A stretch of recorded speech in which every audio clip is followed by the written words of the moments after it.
ওকে। পরিচালক যদি বলে এক টেকে তোমাকে এই সিনটা শেষ করতে হবে, তখন কি চাপ লাগে?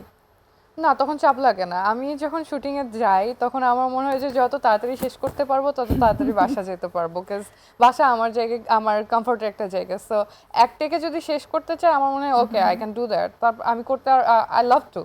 যদি অভিনয় না করতে তাহলে কোন পেশায় থাকতে?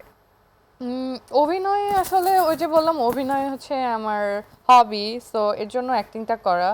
তো আমি যেটা বাসা থেকে কোনো প্রেশার ছিল না তোমাকে ডক্টর হতে হবে, ইঞ্জিনিয়ার হতে হবে, লাইক তুমি একটা কিছু হতে হবে, বাসা, ব্যাংকার হও? হ্যাঁ হ্যাঁ, বাসা থেকে আমার বাবা চাই যে একটা গভর্নমেন্ট জব হোল্ডার হই, আর আমার মা চাইতো সবসময় যে ডক্টর হই।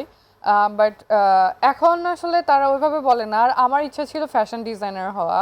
বাট এখন যেখানে আসছি আলহামদুলিল্লাহ, ইন ফিউচারে আমি হচ্ছে যেহেতু মিডিয়াতে আছি এখানে একটা ভালো একটা ক্যারিয়ার চাই, আর আমি একটা বিজনেস উইম্যান হইতে চাই। অ্যান্ড যেহেতু আমার স্টাডি ব্যাকগ্রাউন্ড ছিল হচ্ছে ফার্মাসি, তো ফার্মাসি মার্কেটিং নিয়ে আমার কাজ করার ইচ্ছা আছে।